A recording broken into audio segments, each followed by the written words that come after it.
Hello out there, sweet children of the night. Welcome to Telling Tales. I'm Matt. I'm your storyteller for the evening in this ongoing series of Vampire the Masquerade 5th edition. And our campaign, London Ascendant, is heating up with our coterie having just the best time in the city of London, formerly scoured clean of the undead, or so they thought, and now under the purview of the Second Inquisition. So as per usual, Steve is our stream manager for the evening. Let's have him pop on just so you see his face and you don't become alarmed if he needs to appear later. How are you doing tonight, Steve? I'm very well, thank you. Excellent. Yeah, looking forward to things. We all are. We all are. Always, as I think everyone can agree in the year 2020. So Steve will be throwing people around on screen and throwing images up and poodling around in the chat and stuff like that. So thank you, Stephen. Promotion stuff, right? So if you look down below, you'll see a load of links for us. Our social media, most of which is at Telling Tales RP. We got Twitter, we got Facebook, we got Instagram. We also have a YouTube where all of our video on demand is cited. You can go there to catch up on either of our two series.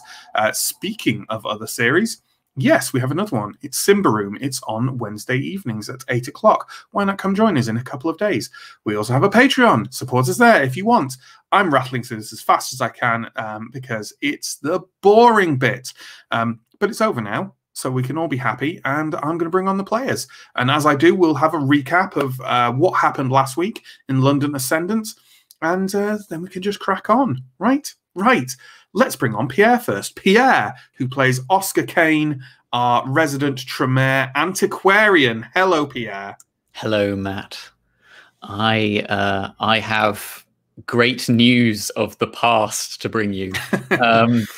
Coming tonight straight from the past. We have Pierre. So last week, I believe Oscar ventured back to the site where he lived when he was alive. The Hunter's Watch, his bookstore, and there things happened. Yeah, under great duress. We were supposed to clean out all evidence of possible occult or vampire-connected things from my shop. And, you know, we were rummaging along. I was picking up a few personal effects when we heard a knock at the door, which we were not expecting, given how closed it was. And seeing an ominous figure out there, I bravely went to accost them. And it turned out it was a person who we already knew called Aish Daniel. And she was one of my clan.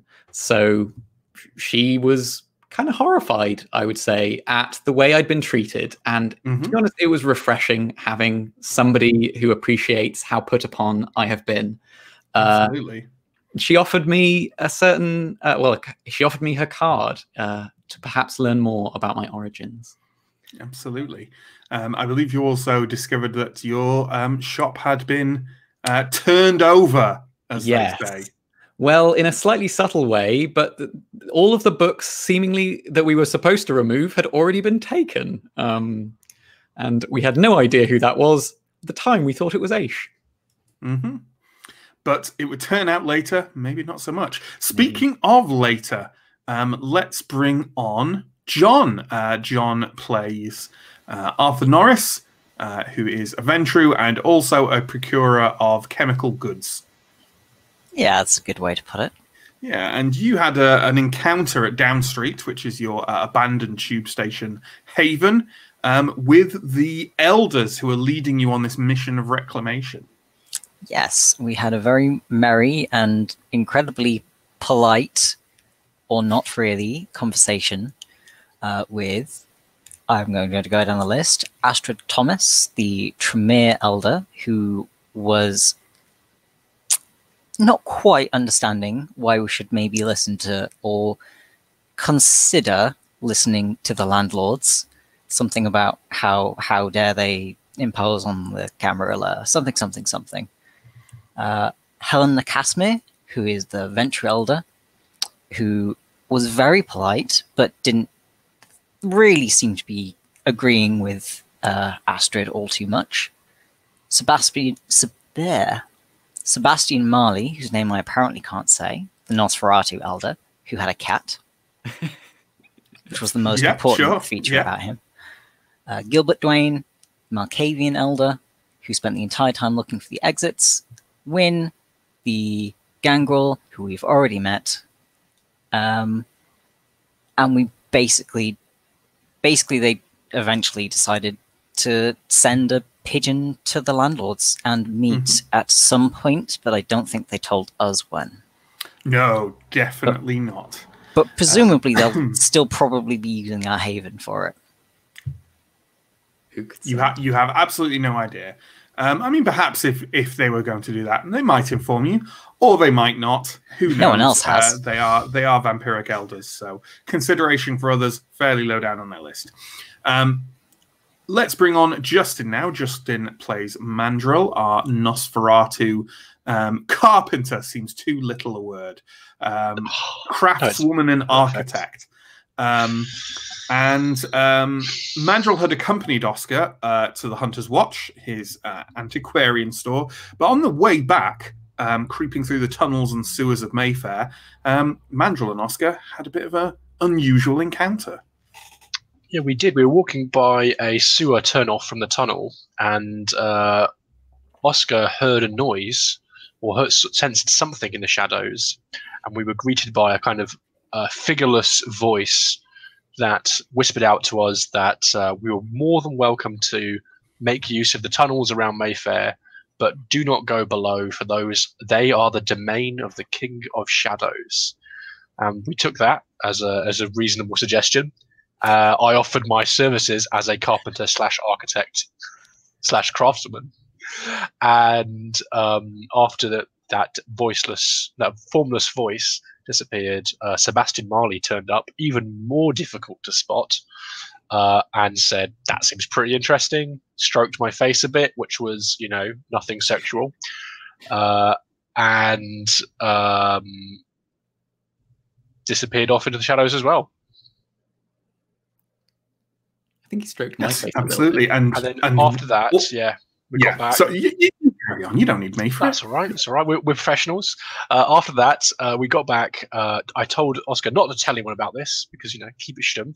And then Oscar went and had a nice cup of tea with a lady who I forget the name of because they're not Nosferatu. So why don't he learn the name? Was it Ventru? Matt, you will have to help me out here. Ventru elder Casimir, who dominated Oscar with their charming voice, and it made sure that Oscar received a similar command that we'd all received, which was if you get captured or anything that might betray the mission, you are to try and seek your final death. Correct. Seemed so sensible at the time.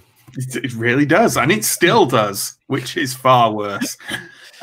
So then we have the last scene of the evening, and let's bring on Neill, who plays Alex Taylor Brown, our Malkavian prophet of doom, polite prophet of doom, though. And Alex, while taking the message up to the roof to be flown away by pigeon, had an interesting vision. Seems so small a word for it, doesn't it? It was a deeply uplifting experience. Practically an ecstasy that was experienced by Alex at this moment.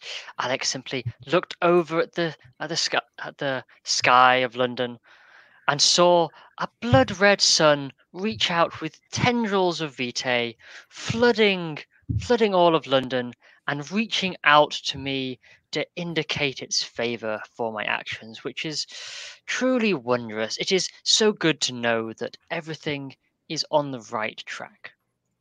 As it should be.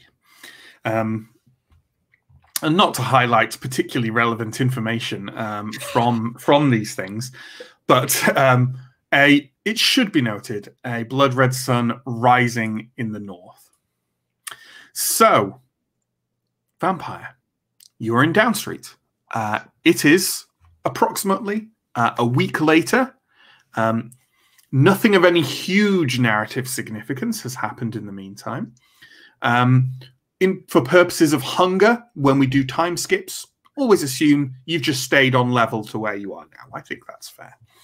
I'm sure people will have done something in the week in between. So why don't we just hop around people one by one, and we can see what people have gotten up to. And it's fine to say not much really.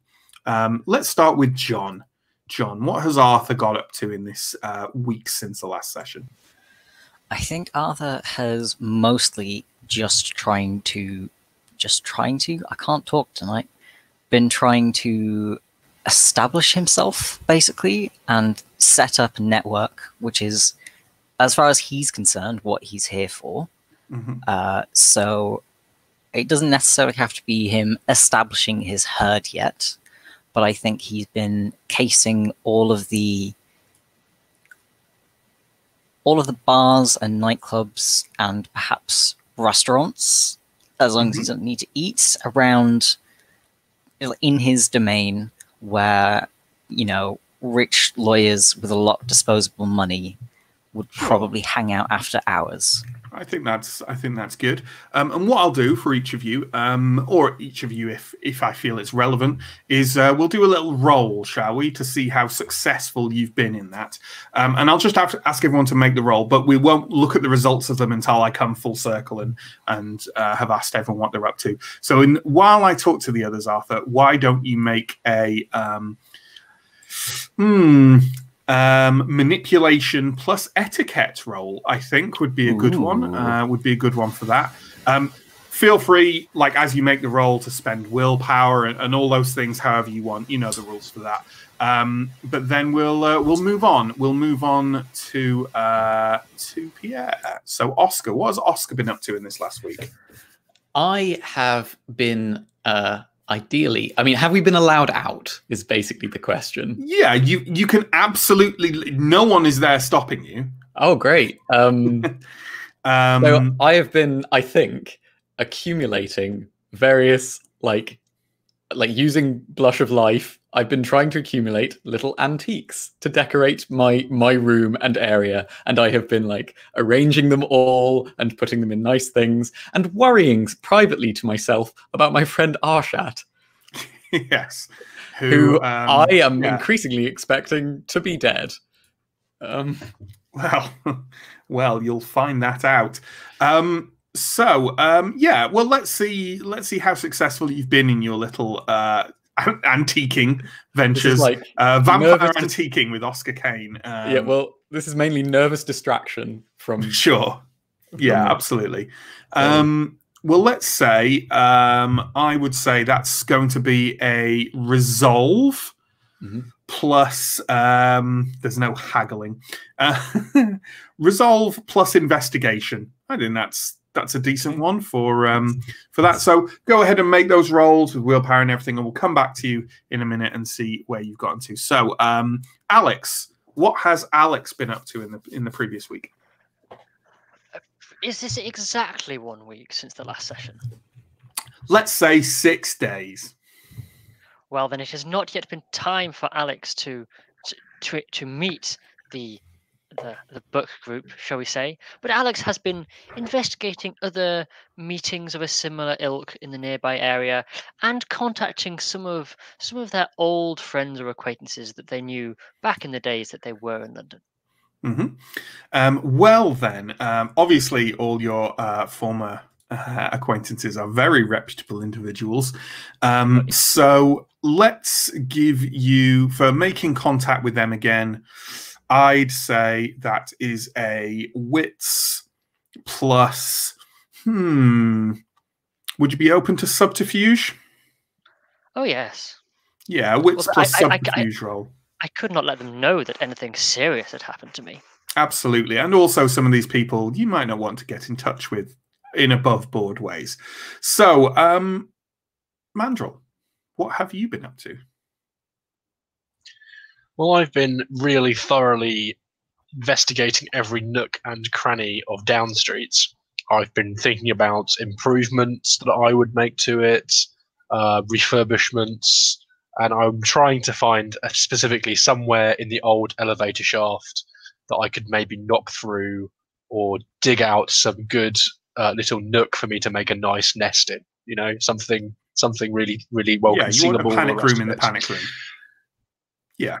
Yeah, and otherwise, I might have also told my ghoul Chuck to start looking for part-time work. You know, he's got to bring the cash in, so it's a cash for blood situation. So hey, he's a very competent handyman in London. I'm sure he won't struggle. That's true. So yeah, give me an intelligence plus craft roll then, please. I think that's a decent roll to be made. So Arthur, how did it go when you were trying to schmooze the semi-rich and squalid? Hey, there we go. I think it's safe to say then that perhaps you've even sort of made contact with someone you used to know from the same circles of, you know, affluent business types who just wanted to unwind of a weekend and maybe wanted some chemical aid in doing that.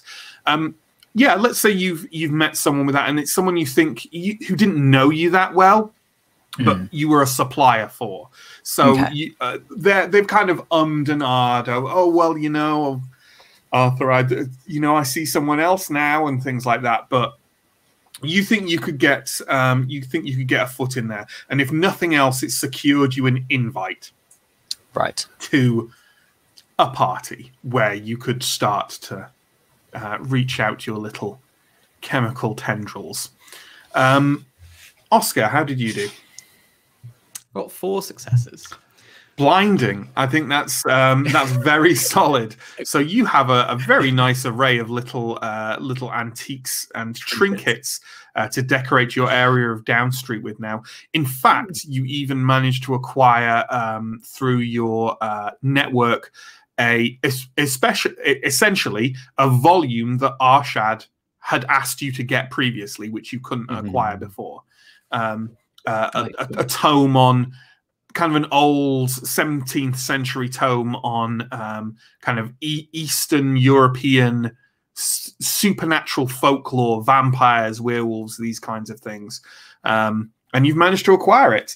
Okay. So I'm sure he'll be delighted. Yeah, and that means presumably it was a volume that the Second Inquisition was trying to get their hands on, being as he was their proxy in this. So, hey, maybe it's got some good stuff in it. We'll see. We will see. Alex, how did you do? Alex had 4 successes. Very good. I think it's safe to say that you have left a message at a dead drop location that was previously used by some of your associates in certain societies, and it has been taken. So someone is accessing this dead drop still. You haven't heard anything from it, but either the dead drop is compromised or there are still some faithful left in London. Excellent. Mandrill, how did you do? 2 successes. Okay. Atrocious.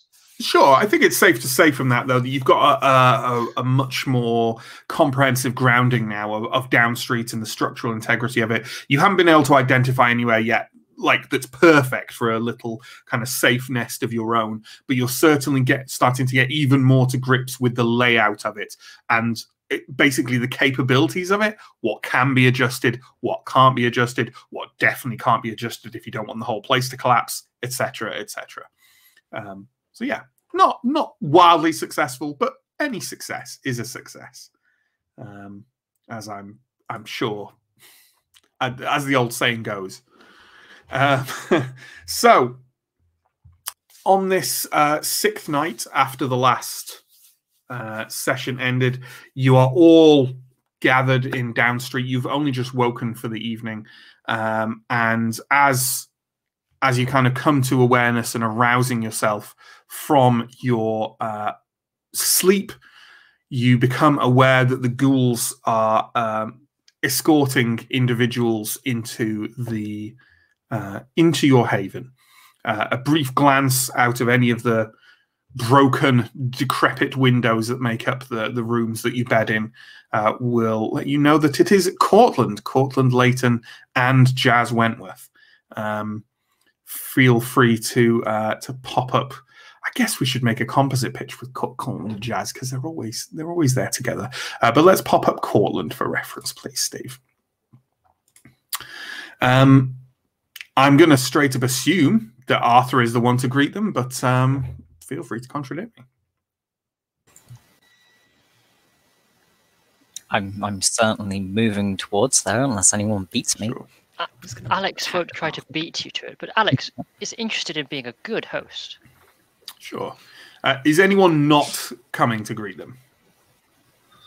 I'm happy to skulk in the area, looking Sure. hideous. I'm coming. Yeah. Kind of full Mr. Burns pose. Sort of. Yeah, maybe just I just want it to be an unpleasant environment for them to be in. Sure. To know that a Nosferatu lives here, and that's just disgusting. Sure. I Absolutely. will. I'm sort of reluctantly coming because I've got my head buried in this book.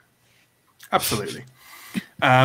So they just come to a halt kind of on the main platform. They don't seem to feel the need to kind of go into the what we've called the council room, the conference room, whatever we're calling it.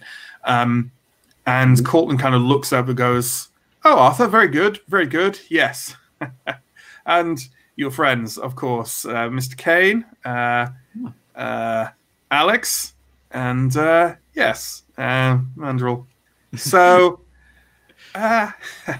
obviously it's been a week. Not a lot has happened from our end, at least of any significance for your little group. There have been some meetings between the elders of our mission and these landlords of London, yes, but nothing you need concern yourself with. What we have come to you with today, and obviously while he's saying this, Jazz is in the background, as is his usual, kind of polishing his nails. Yes, so we have don't think of it as a mission for you or a number of missions for you. Think of them as advice. We view you now as free agents, yes, but under the purview of the clan elders, and perhaps we may have requests for you from time to time, and these things may be urgent or otherwise, but for the moment we would just like a number of things to be brought to your attention. Does that make sense? Yes? Yes. That sounds wonderful. How can we assist all of our fellow kindred on this great mission to retake London? Cortland nods and says, "Yes, always so polite." Well, first off, we would appreciate it, and I am well aware you may already have started on this. If you started working on your individual areas of control, yes, and obviously in the case of Oscar, perhaps that's not as familiar or obvious as it would be to the others. But Oscar, we feel that reopening the Hunter's Watch and bringing in revenue and perhaps useful items and your little secret occult tomes, these things might be advantageous. Also, establishing a more safe hunting perimeter within your domain of Mayfair may be a useful thing to have happen, perhaps with an associated loss of control for the Second Inquisition. Yes, I'm not here to tell you how to remove their surveillance without becoming it blindingly obvious that you're here, but I'm sure you'll figure out a way. In addition to this, two more specific requests for you. Yes, Firstly, we would like you to revisit this individual in Lambeth who you had contact with. So far, yes, Jack, the fellow from Clan Nosferatu. He waves a hand towards Mandrill as if this somehow, is a gesture of respect to have included you in a discussion about your own clanmate. So we haven't been able to find him or talk to him yet, and the landlords are somewhat reluctant, yes, to get involved with him. He seems to have a reputation. Not for immediate unwarranted danger, I wouldn't worry in that regard, but he made a deal with you, yes? Perhaps he'd be willing to make another. Nothing specific, just see if you can get information, aid from him. Feel free to promise favors in return, although we are... Sir, surely Jack is below you. Why would you need to talk to such a hideous, filthy individual? Surely you don't need to talk to him. Yes, well, your humble opinion of your clanmates aside, Mandrill, look, he is a wild card, and he's a wild card who used to have some sway, at least according to Mr. Marley. Marley knows of him. He used to be an Archon. A figure of some importance in the Camarilla, as I'm sure most of you are aware. And, but he's so hideous and horrible. I mean, surely it requires style and sophistication to get to that level of success. And Nosferatu? Quiet, I have no time for your sarcasm. I am trying to issue you advice from the elders.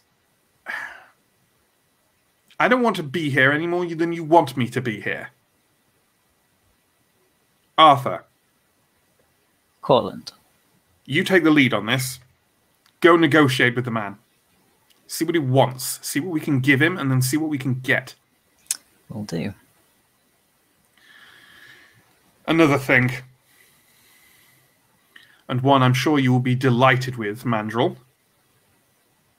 As you are aware, you are not the only coterie along on this mission. Yes? There are others, aside from the elders and yourselves, who have come along, been set up in secret hiding places, and have exerted the will of the mission in the city. Well, one of them hasn't reported in for 4 days. That doesn't mean the worst has happened, but we can't just leave them be. They were sighted in an old, abandoned department store, further towards the city centre. I'm not saying go in there and turn the place over, because Lord knows what happened last time we did that with an abandoned haven, yes? I'm sure you remember. Maybe do that. See what you can do safely. Try to establish if they are still with us. We'll do our best. We're not sending you there immediately because we don't know if the place will still be watched, if it was discovered. We don't know what has happened. We leave it to your discretion to discover it and do what you can. All right? Now, Jazz here has the address, and he'll be accompanying you. Any questions? Jazz kind of lazily smiles at you all behind Cortland's back. Is there anything about these others that we should know about? How many there are, their names, anything of their mission which might impact our discovery of them?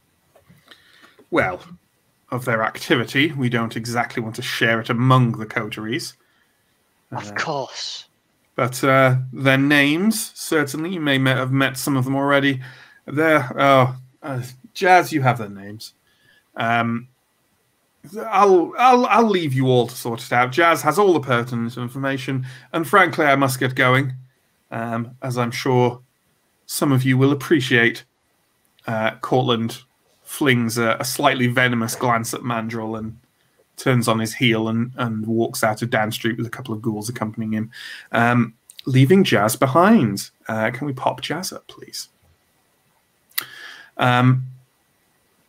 Jazz saunters forwards, takes like a small flip book out from his pocket, which is very... I think I've described him before, but he's dressed in a very old-fashioned sort of suit with a bow tie and a waistcoat. And he takes the flip book out, flips it over with one little arrogant twist of his wrist, and says, the following: Ohana, Colin, Rorika, Harika, and Violette. Violette, of course, of Clan Ventru, Arthur. Out of character if I met Violette. You have met Violette. Violette Prentice, she is. Ventru, you don't know much about her, but you knew she was on the mission as well. Of the others, Alex, you are familiar with Ohana as a fellow member of Clan Malkavian. Mhm.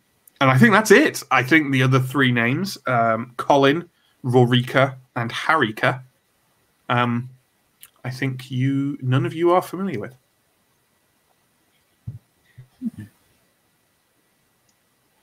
And where were they?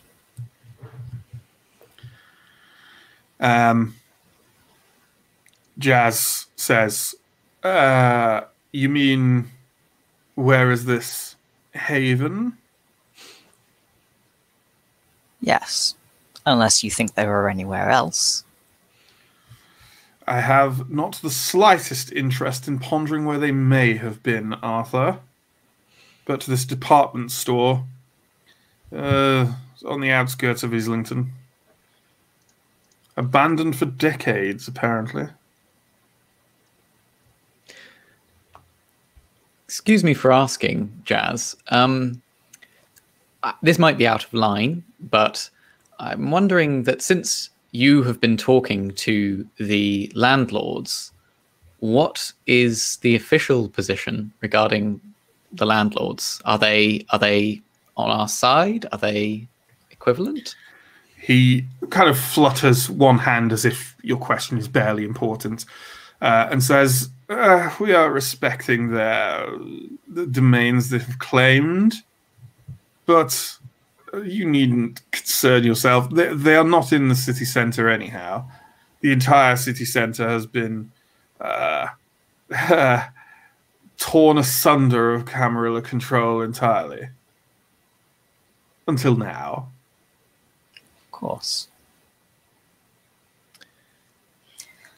Well, I suppose we ought to come up with a plan for the evening then. A planning, Arthur? Is that why you are here? Please, there is no need for impoliteness in our haven. I fix him with a reasonably intense stare. That's fair. That's fair. I think, shall we have a little roll for that? I think that's reasonable. Let's have a composure plus intimidation roll off Alex, please. What difficulty am I looking for?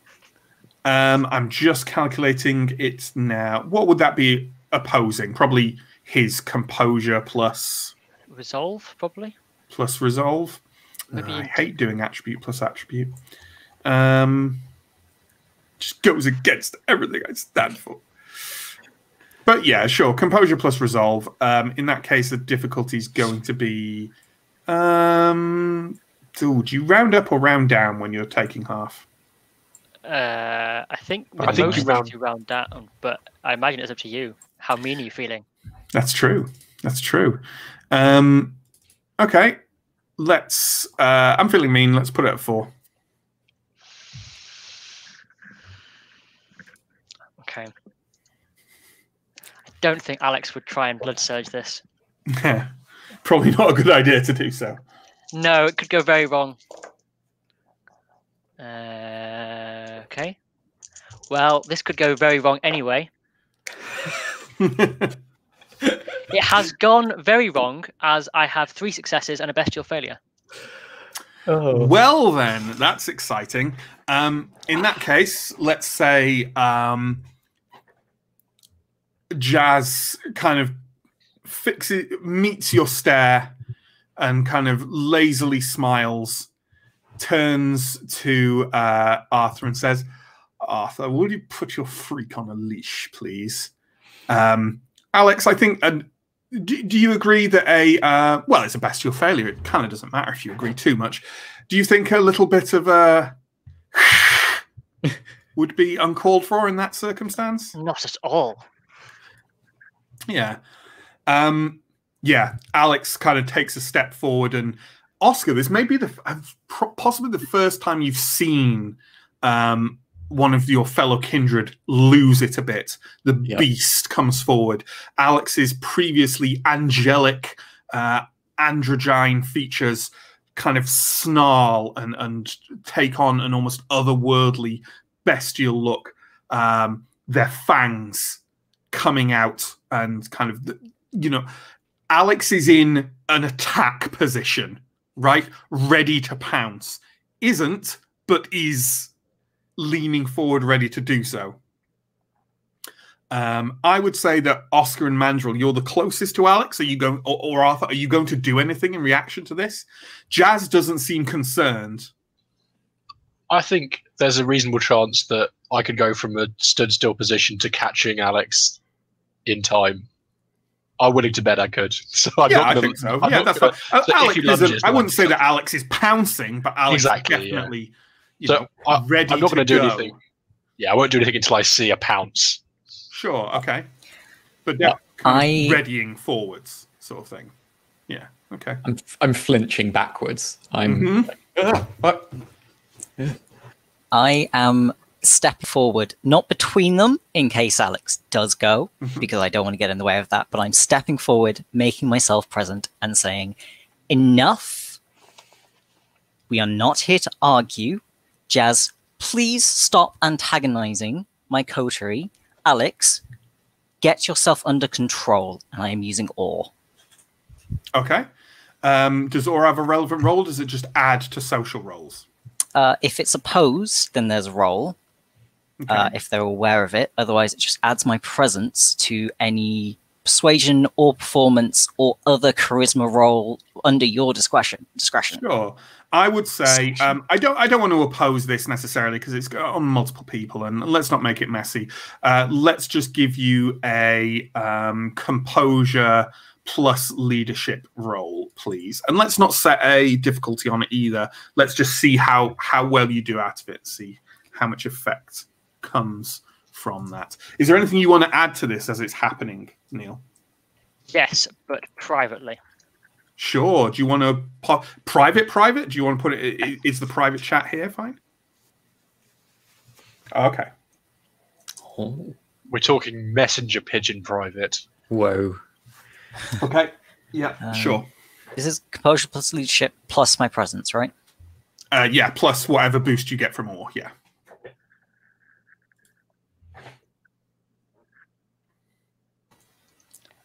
It's a bit of a flex, but I'm going to spend a willpower to re-roll it. Okay. Sure.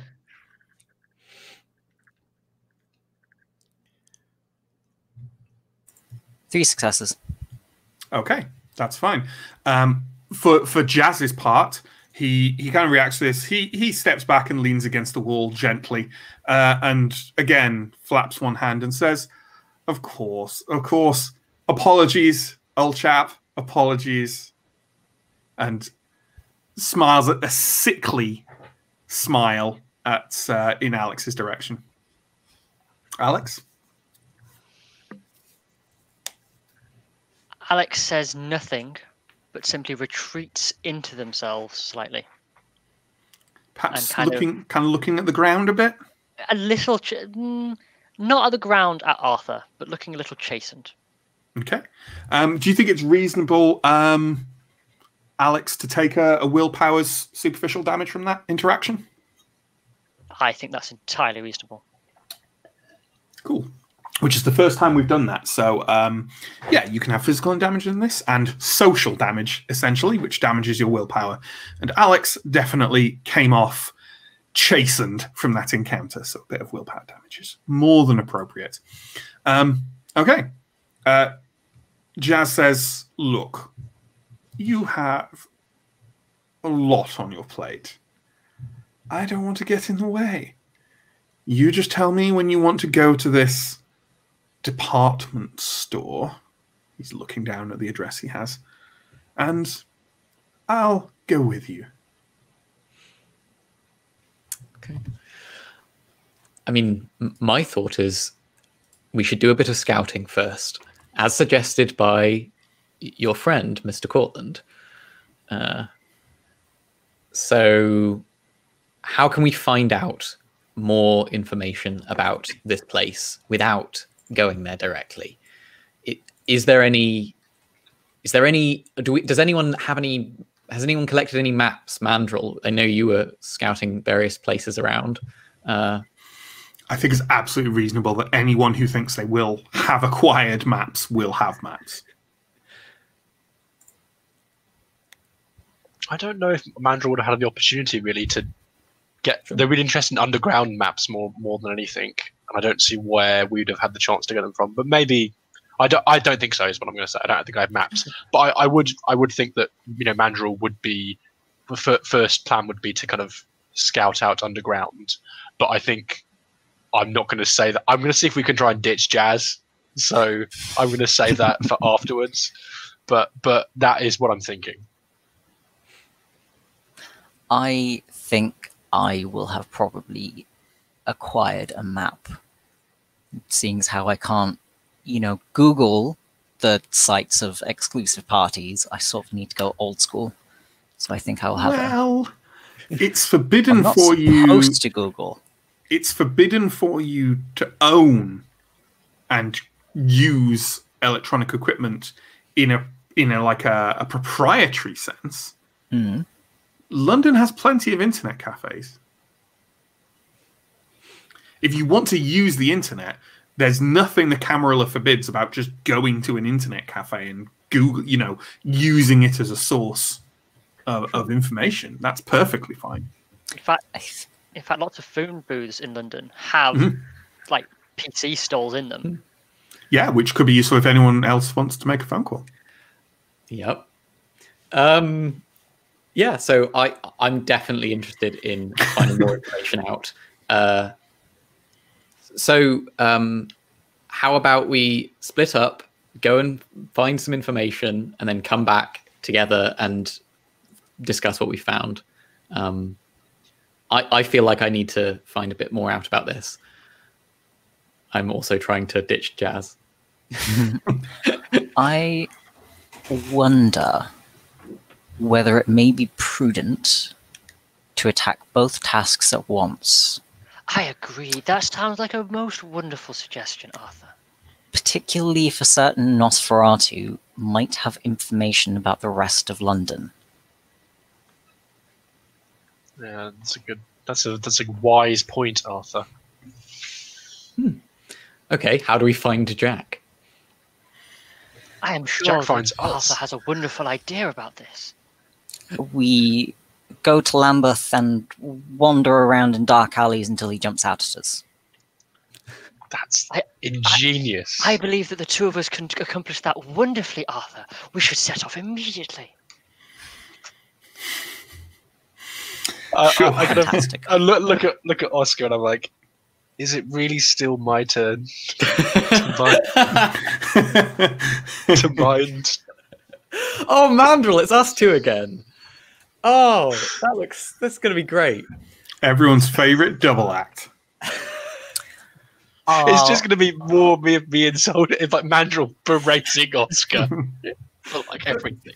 I mean, Jack may be more open to working with us should another Nosferatu speak to him. Okay. I mean, perhaps we can all go. I mean, I think we had a good dialogue last time with him, Arthur. personally, I would like to spend some time searching on some of these internet cafes. I've been itching to get onto the web for some time. Dangerous thoughts. Dangerous thoughts, but you know, someone's going to feed my Neopets. Let us know in the chat if you get that reference. What? I don't understand. And then I realized that Arthur is totally the right age to have had Neopets. Yeah. Yeah. Well, rolling for Neopets aside, just to speed things along, do we want to say it feels like we're falling into the idea of Arthur and Alex go speak to Jack, Oscar and Mandrill go do some research, internet cafes, potentially phone calls, things like that. Yeah? Sound good? Yep. All right. Cool. Well, let's take Oscar and Mandrill first. So we'll end that scene there. So pop John and Neill off the screen, please, and we'll deal with the information gathering section of it first. You shouldn't have brought Justin back like that. He's better off without him. I'm fine being off screen. Like, so I can just be like that. Let's say I don't want to go into like how can you find an internet? You can find an internet cafe. Yeah. They're everywhere. So while in my head I've got kind of Mandrill going into the internet cafe, maybe getting a few odd looks for her kind of wrapped up, oddly scarf wrapped head, and Oscar perhaps going to a nearby. Would you split off? So if this is a somewhat populated cafe, I'm going to be using Blush of Life in order to Thank you. not be freaked out. Yeah. I think my intention would be to go with Mandrill. Okay, that's fine. Yeah, it definitely is populated, so you want to use Blush of Life there. Once you've done that, Pierre, just have a nudge of your cam just so you're centered again for us, please. Nudge your cam or nudge yourself. That's fine too. With your Blush of Life, how do your rouse roll go? Sorry, I am rolling. One success, so success. Fantastic. Yeah, obviously, I failed. Do I also need to roll for Blush of Life for waking up this morning, like for this session? No. We'll skip the rouse further. Sure. Are you triggering Blush of Life as well, then, Mandrill, or are you relying on your? No. Okay, yeah, that's fine. In case anyone touches you or stuff. Did you say you failed though? I did fail. Okay. What's your hunger on now? Just out of interest. It's on 2. Okay, fine. I fed last session, so fine. So let's deal with what Mandrill's doing first. So Mandrill is conducting presumably a kind of search on the internet to discover any details they can about this old department store, about the area, etc., right? So why don't you give me I'd say an intelligence plus technology roll, please. Those are the rolls I'd like to see. Yeah, and I'm not going to set a difficulty. We'll just see how well you do. I'm getting rubbish rolls today. 2 successes. Okay, well, I think that's enough for basic information, right? So, you can find the place. You can pull up the Google Maps image of it. You can make you basically can jot down on a bit of paper, the surrounding streets and stuff like that. But you don't get a whole lot of it. You definitely don't get information about the history of it or anything like that, or kind of any knowledge of where it might have, hidden access points and things like that. But it looks like it's in a long row of like older buildings, most of which are like old buildings that have since been renovated a lot and turned into shops or fancy apartments and stuff like that. But for whatever reason, this one wasn't. Could I re-roll? Can I use repower re-roll to see if I can get any more successes? Oh yeah. Go for it. Yeah. I'll do that because I definitely want to get some. Yeah, sure. Don't get any more successes. Sure. So yeah, you find out that information. From what you can tell, like you can't tell if it's got extra access points or anything. The block backs onto another block, if you see what I mean. So you think there probably isn't like a back entrance per se, and there doesn't seem to be like a side alley or anything like that. It's just a corner of an old building that seems to have been, the building maybe seems to have been upkept a bit, but it looks like it's been closed, and like the actual frontage of it looks like the original frontage, and it looks like it was shut down. You don't know. I guess you'd say post-war, like 50s, 60s, but you don't know for sure. Sure. That's about it. While Mandrill is carrying on this feverish Googling, Oscar, what are you getting up to? I was vaguely wondering if I could be looking, because I've got the King of Shadows on my mind. I was wondering, I mean, maybe I'll mention this to Mandrill rather than looking at myself, but I was actually wondering if there's any indication of underground stuff close by, specifically like deeper stuff than the... Sure. So you're looking up, trying to look up civic records and stuff, and kind of information about, underground tunneling and stuff like that. Reports of sinkholes. Sure, old sinkholes and dwarf mine. Coal pits, maybe. Yeah. Kind of why don't you give me an intelligence plus technology roll? But I'm going to give you a set difficulty, and this may seem harsh. Rest assured, it's for a reason. That's going to be difficulty 4. Okay, I have 4 in that, so I could succeed. Could 4 happen. successes. Oh, yeah, nice. Okay, somehow. You look up information about kind of access points in the underground, and you kind of go onto, I don't say the London Council website. I'm sure London has lots and lots of councils, but kind of Islington Council, right? They have a website, and you go and look in. You manage to get into like the archive section, essentially, and you're not entirely sure you're meant to be in here. You've basically just gotten there through, like in the olden days of the internet, where you'd find your way into the bits of websites that were kind of locked off by just guessing what's after the slash. Nowadays that doesn't happen, but clearly Islington Council is not kept up to date with their web security. And yeah, you managed to find yourself into like that sort of archive section. In all honesty, the tunnel maps and things like that don't make an awful lot of sense to you, because it's a lot of kind of blueprint information, right? And like there's a specific, I don't want to say a code, you know what I mean, right? They're hard to read unless you know what you're looking at. But you've certainly got a map of the underground of the area as it's meant to be, and it's dated 5 years ago, so it's probably fairly accurate. Can I get this printed out? Absolutely. Sure. I'm gonna do that, and then I'll walk over to Mandrill and be like, "Hey, what do you make of this?" What? I think my first reaction would be kind of like to kind of lean back in my chair or whatever, and give Oscar like a really shrewd look, like he's done something useful, impressively useful. like reevaluating Oscar in my eyes. Do you mind if I take that, Oscar? Oh no, absolutely. Have it for free. Like pouring over it, really trying to investigate it. I think that I've got some architectural experience. Do these maps make more sense to me? Oh, absolutely. Yeah, you can read these. Like, it seems to you like it's actually immediately apparent as unusual. Essentially, there's a lot of, London as a city, there's a lot of tunnel access, there's a lot of sewerage, there's the underground, there's all kinds of things like that. This building is an underground dead zone. All tunnels and sewerage access to it seem to have been blocked off. Literally, you can see the lines where they mark that tunnels have been collapsed.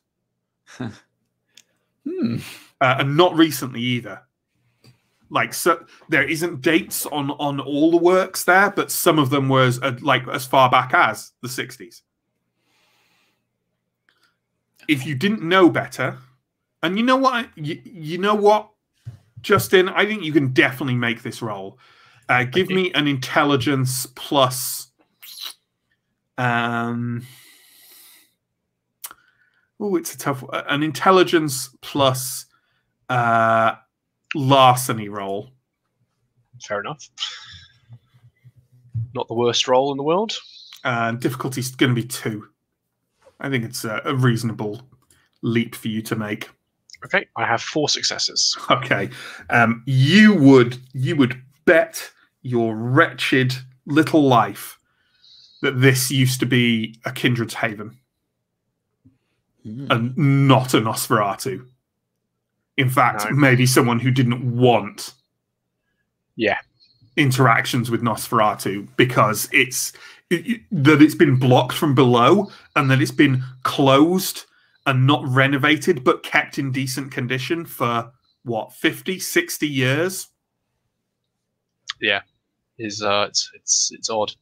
Do these computers seem to delete our history when they're finished browsing, or do we need to make precautions to manually delete things? That's a good question. Give me an intelligence plus technology roll. Difficulty 2. 3 successes. They don't, but you can do it. Yeah, so I'll go and make sure everything is immediately scoured from every. My stuff is boring. anyone can look at that. But I gotta switch desks with Oscar if they'll let me, and I'm deleting those kinds of things. That's all fine. This is very, very good work, Oscar. You've done very well. So you think there's some significance to this?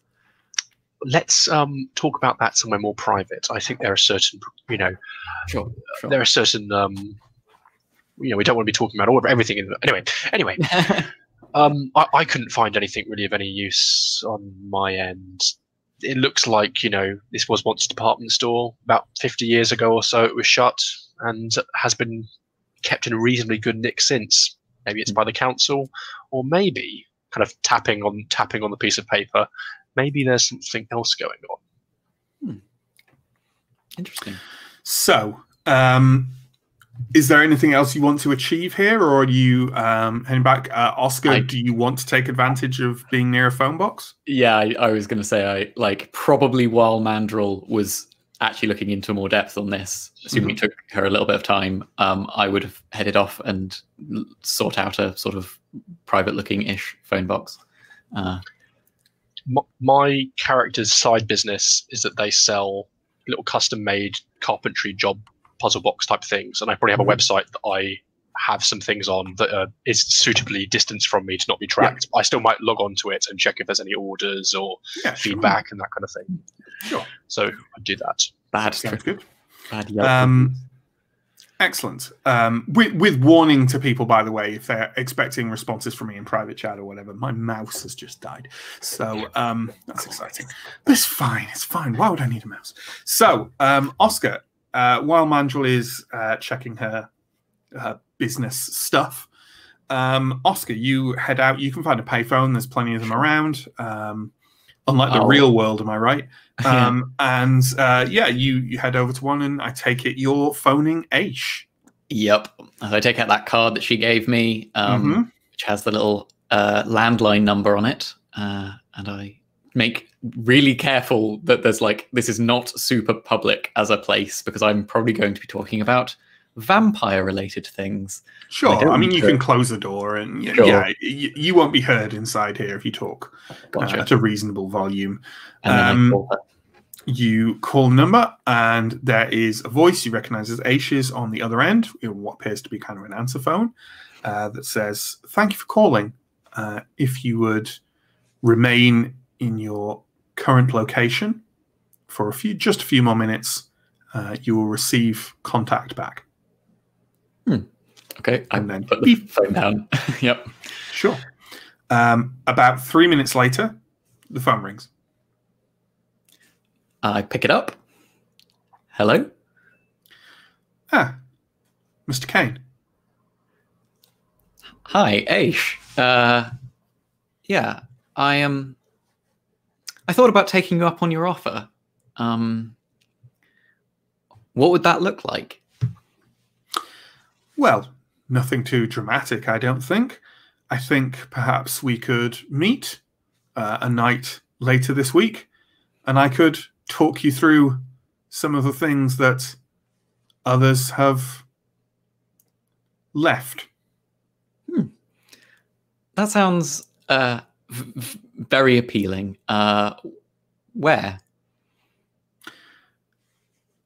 Not tomorrow, but the night after.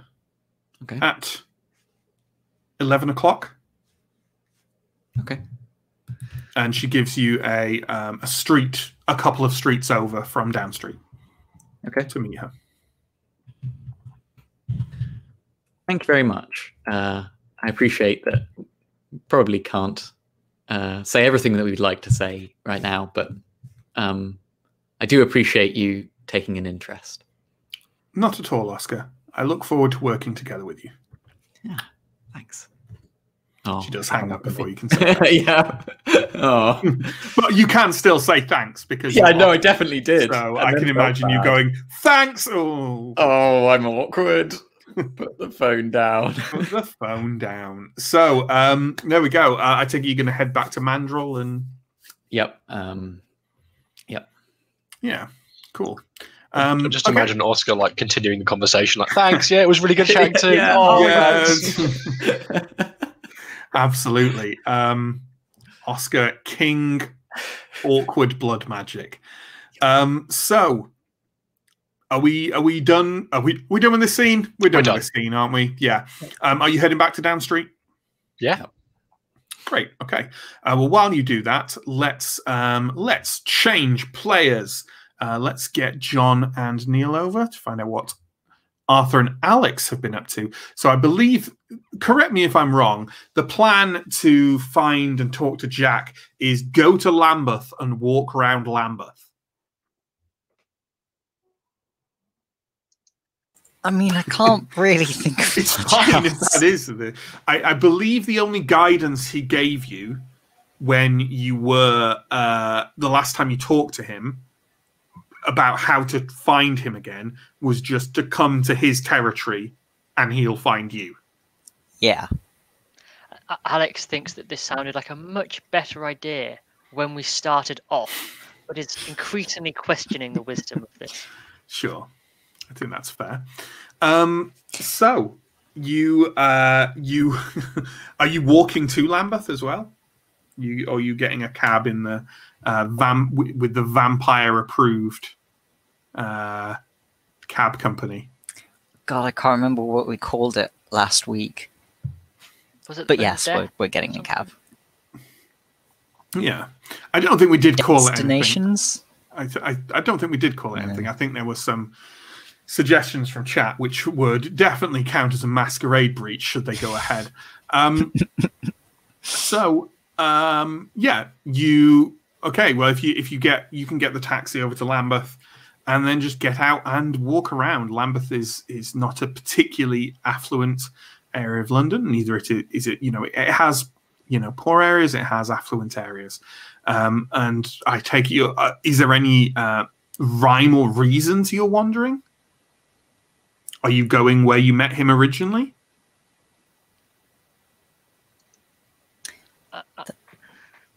I was going past where we met isn't a bad idea.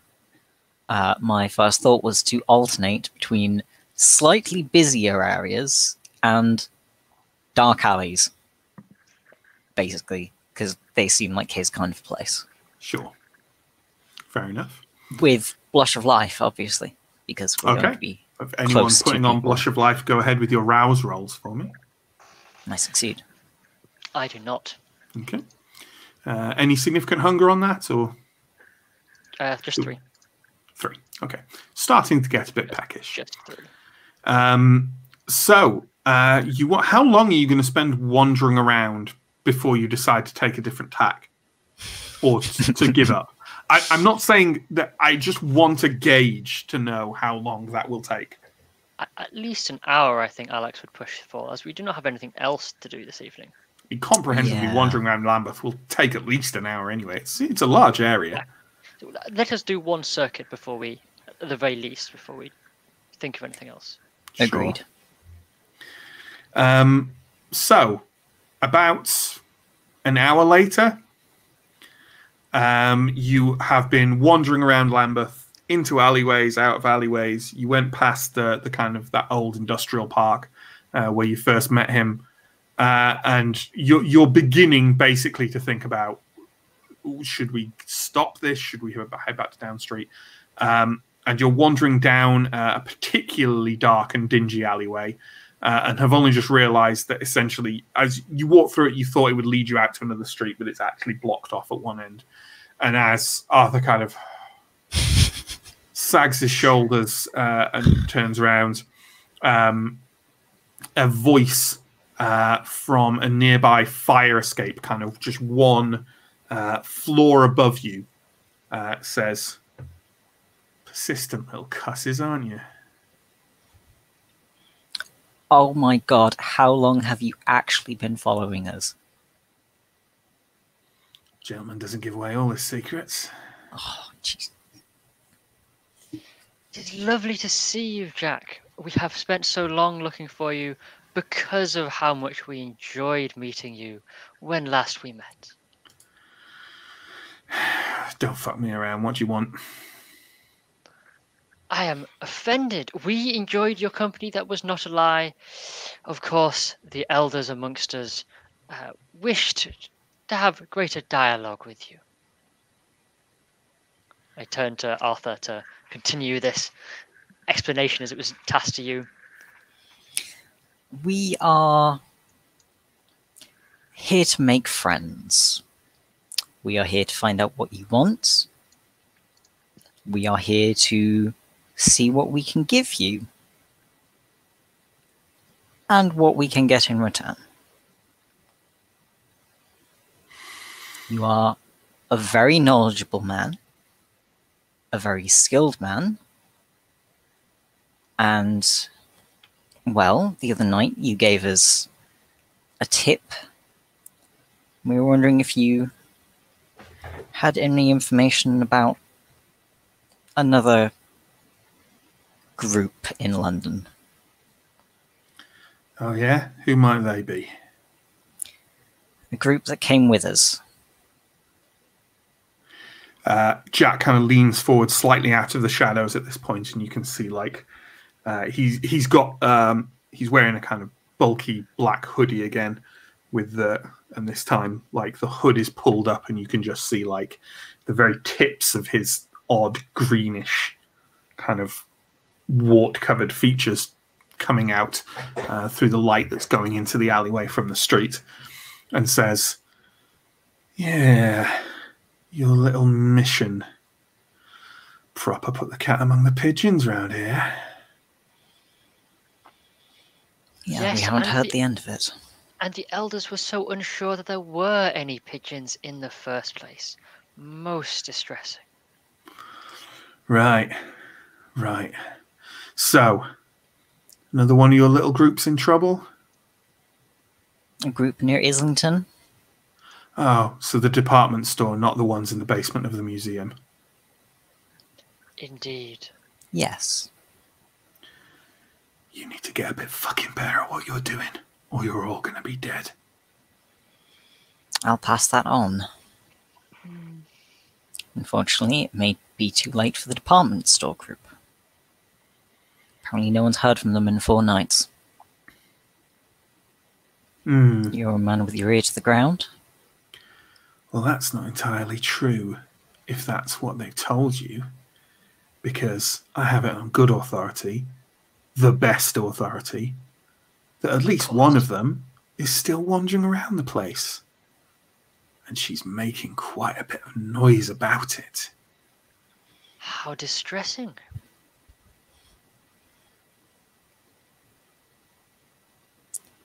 Right. As always, Jack, it is a pleasure to have your acquaintance. You're asking me what I want? I would not presume to ask such a thing. I am sure that you will tell us. Barring peace and quiet. Yes, that is something that we, on your behalf, passed to our elders in the first place. I apologise for our interruption tonight. I'm in London for a reason. I'm not here for my health. I've got history in this place. And there's plenty of cities in the world I can't go anymore. I've got things to do, things to recover. And maybe I could use a little group of licks to play spoiler while I do it.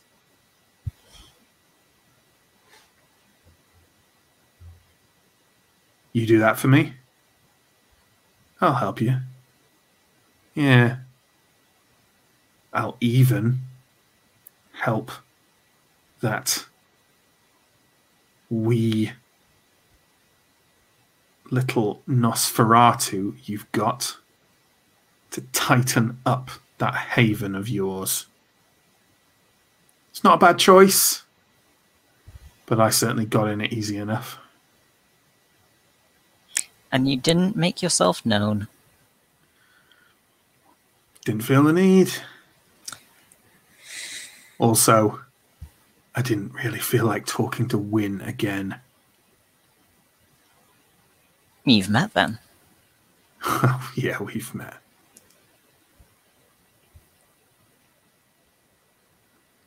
You in charge? For now. Neill?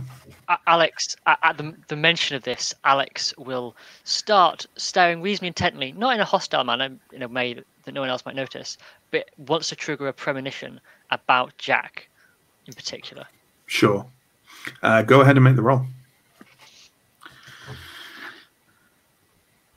Well, first success is that I passed my rouse check, so that's very important.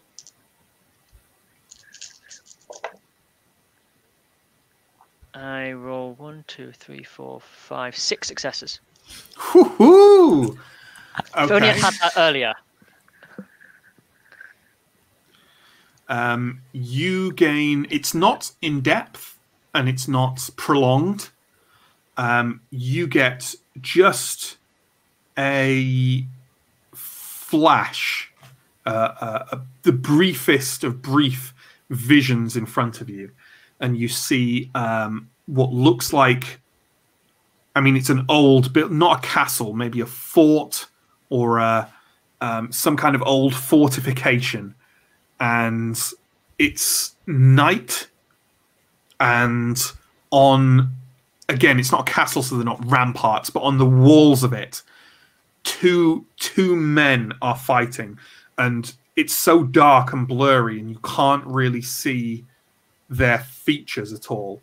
But there is another flash, like an overlay on top of your vision, and you see that one of them, in place of them, for the briefest of moments, you see a rat, a large humanoid rat, gnawing away at their enemy. And the other one, a bird of prey, a falcon or a hawk or an eagle, kind of shrieking wildly, flapping its wings and digging its talons and its beak into the rat. And then you're out. Alex will give no indication, just normal staring about this. I believe the last thing Win said was, oh yeah, we've met.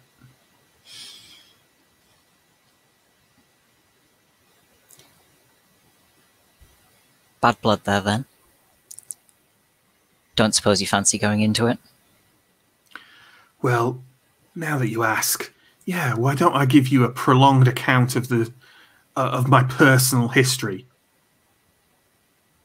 What do you think? I think it would make for an alright evening. I will reach a hand. But out I think gently we have after. better things to do. Look, my offer's there. You play spoiler, I can give you information and help. And this playing spoiler, in your opinion, wouldn't work against our pre-existing aims, would it? Oh, no. Quite the opposite. Well, I don't see how we can refuse. Of course not. You are always a delight. All right, then. Well, you run back to Down Street, and later this week I'll swing by with what you need to do. That sounds wonderful. Does it not sound wonderful, Arthur? It sounds positively fantastic. We will let our coterie mates know to expect you. And the ghouls, you could even come in the front door if you would like, but I would not wish to impose such things upon you. It takes you about 30 seconds to realise that he's not there anymore.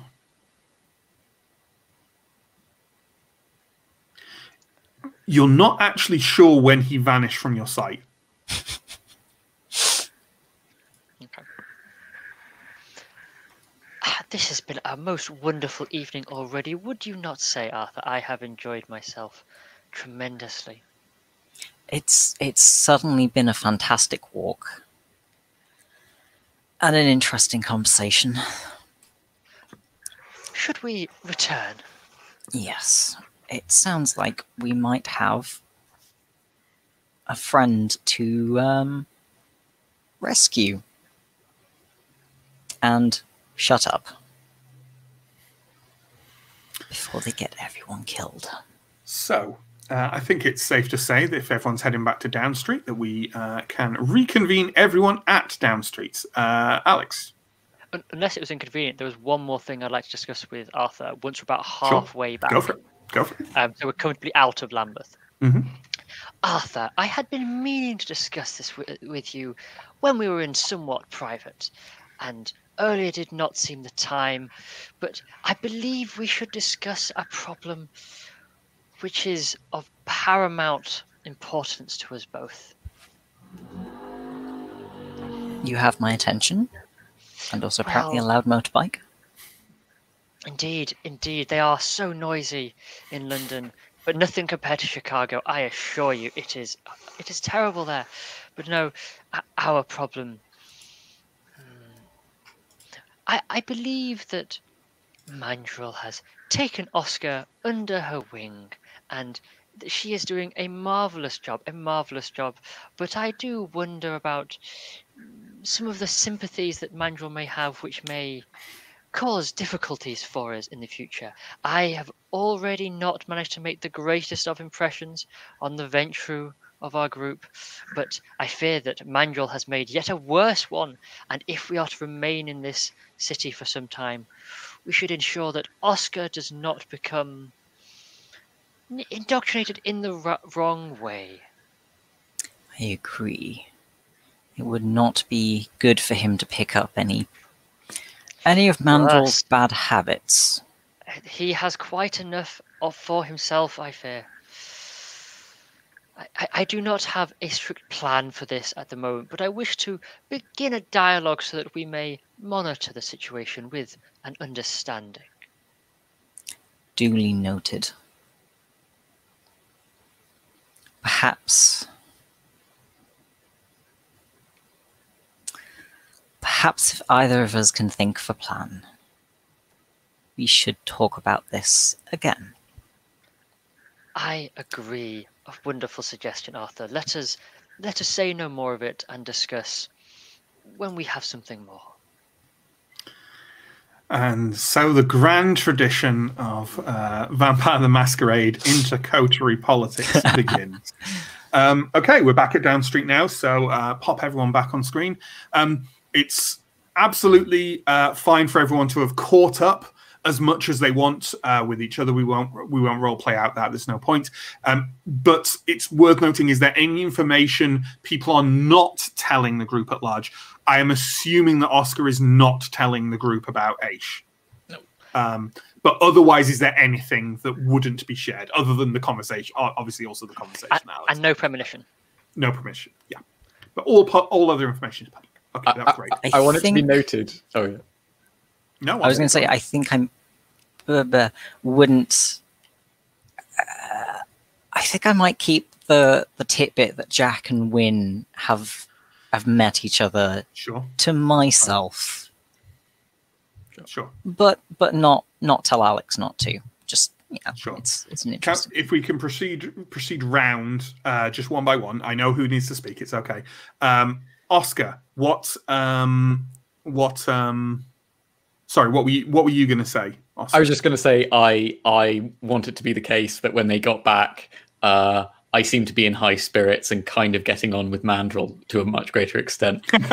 Just to, yeah, sure, that sounds great. And Justin, what were you going to mention? I was just going to ask if you remembered to tell us that Jack was aware of a second coterie in the museum basement. Yes. And would you share that information? Alex would have done, but would have also said that we should keep it between the four of us. Yes. Jack, And Alex would, sorry. I was going to say not say it in front of Jazz, which I think is what you were about to say. Well, that in particular, because Jazz, but also Alex would have mentioned about the Jack and Win thing, but not the premonition. If you did not bring it up, Alex would have brought it up. That Jack did not mention Win and did not seem favourable, which is why we've been having difficulty. Okay. But no more than that. Sure. Sounds good. So with all that in mind and all that information shared / not shared, I feel I should hand over to you guys for the discussion of what happens next. The evening is yet young. I'm going to say it's still around midnight or so. So go ahead. So do we know who this girl who was wandering was? Which of them? Is this Violet, perhaps? Could be. Making a lot of noise. Does that mean Yes. by Jack's standards, by which everyone is making a lot of noise? Or is that by our standards? Oscar Kane standards. Okay, yeah, sure. You had to go and say it, but yes, by Oscar Kane standards. It is also quite possible that it could be Ohana. I met her briefly on the journey. She has very peculiar ideas, but I do not know if she'd be loud enough to make such noise. But I fear it does not matter until we get there. Well, we should try and approach from the street. It doesn't look like we'll be able to get in below ground at all. It's been fairly rat-proofed. I was wondering, is it unreasonable to think that potentially the entire coterie has been compromised and that this person is making a lot of noise because they have been instructed to make a lot of noise to draw people in, to draw other vampires in, I mean? Is that... Even if not instructed, they may simply be starved of blood or be undergoing some other unpleasant thing, even if they are not willing. Even if it's a trap, Oscar, it's still our responsibility to make sure that nobody finds, that it doesn't become clear to the kind what is going on in Islington. Yes, I think I agree. Alex nods very hard at that. Okay, so how are we going to find her? If she's making a lot of noise, it shouldn't be too hard, right? Start by driving there, I think. The trick is trying to find her without being found ourselves. We need to... No, go ahead. I rather suspect that Mandrill may be our best hope in this one, as she has already demonstrated an ability to enter places without others seeing. So perhaps, just as with the burned apartment, there will be someone making noise, and Mandrill can enter in secrecy. Mandrill good at sneaking? I hadn't noticed. I suppose that does make some sense. Okay. And we know the area? We have some maps. True. I should shake a few papers. We have a surface level information. Okay. Perhaps time is of the essence, and we should just go? I believe so. Perhaps, if I might impose, Mandrill, and please, if I overstep myself, please let me know. Perhaps Chuck might be of assistance in case there is some difficulty, or we require additional hands for this struggling, wailing woman. Do we have an armory in our haven? Do we You do didn't not. shell out for one? But the ghouls certainly are armed, and perhaps if you ask them, you might be able to procure some weaponry off them. Sure. Yeah, no, that would be very sensible, Alex. I don't think Chuck's doing anything else tonight. Okay. So we make contact with this person, and then we bring them back here? Is that the plan? Through some means of losing any possible trail, perhaps we should take them somewhere else before coming back here, just in case. Okay. I do not know where. We could take them back to my shop, but that might compromise some other things. No. Just somewhere in the tunnels, maybe. Somewhere quiet. An excellent idea. And then if we are discovered, we can flee quickly to safely. When Mandrel mentions the tunnels, I will shoot her a meaningful look. The surface level, just not Yeah, sensible, sure. but, you know, just a dip into the tunnels, not deep. Sure. Okay. I mean, no time like the present. So I suppose we should go tell Jazz what we're doing. Hardly necessary. Yes, I believe we should tell him. He could even be our distraction. Okay, now that I like. So the idea is to go, at least in the vicinity of the place, try and identify the individual that Jack is talking about and get them out of there. Yeah. And then Send the you Mandarin might first. Yeah, and then you might be able to get information without actually having to go in. Yep. Is that the idea? Okay. Yeah. I think there's some degree of sending in an obfuscated mandrill to scout. Yeah. As we did with the previous setup. Sure. Definitely. Depending on how large an area that they need to scout. Absolutely. Okay, so that's fair. I think, with that in mind, so what are you actually informing Jazz?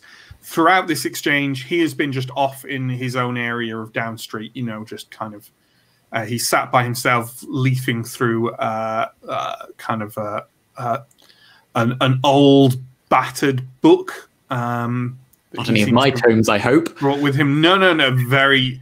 It seems to be essentially a kind of Boys' Own adventure book, not Boys' Own the band. A Boys' Own adventure book, which will mean nothing to people who maybe aren't British. Like a kind of highly ridiculous, adventurous book of escapades in like the times of the British Empire or World War II or something like that. Something one could imagine. John is still laughing at Boys' Own the band adventure book. This shows how much better composure I have in real life because inside I'm doing the same. Yeah. That the kind of thing I mean. Sure. Yeah. Okay, so I think shall we tell Jazz about him being a distraction? Sorry, I shouldn't. I believe that we should tell Jazz, well, let us inform him of our plan and see how he wishes to involve himself. I think certainly suggesting that a man of his distinguished means not sully himself inside a dilapidated department store seems sensible. Oh, I didn't realize we were going to the specific department store. I thought she was wandering around outside somewhere else. No, she's wandering around inside. Okay. He didn't say inside. He said, "Oh, okay." He gave the impression it was somewhere there-ish, but he didn't give you further detail. Sure. Well, I mean, if you inferred that, then you told me that she's inside. That's a good point. So I believe that she's inside. All right, I will go talk to Jazz. I would come to your assistance, Arthur, but I fear that this evening I will not be of any. He does not appear to like me for some reason. He You know, Mandrel, I believe I might agree with some of your assessments.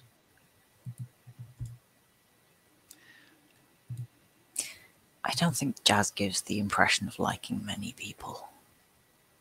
I'm sure I can win him round. I'll come along. I would love to see that, Oscar. Come along now. Excellent idea. Sure. So Arthur and Oscar can... Sorry, Alex, you were going to finish. Alex will definitely not go, but will be listening with heightened senses. And Sure. if entertaining, will in a sotto voice be relaying the conversation word for word to Mandrel. Thank you. Sure. So, yeah, you can walk in. Jazz is kind of reading with the book, the Westlife adventure book. And just kind of open. I shouldn't do that. I know I'll have broken John for several minutes. It's the 1993 fan book. Yeah, just the annual. He's reading this book, and he just kind of, as you come in, he just kind of glances over the top of it and, you know, kind of like flips it down and holds it over his crossed knees and says, "Well, You think we have a plan? yeah.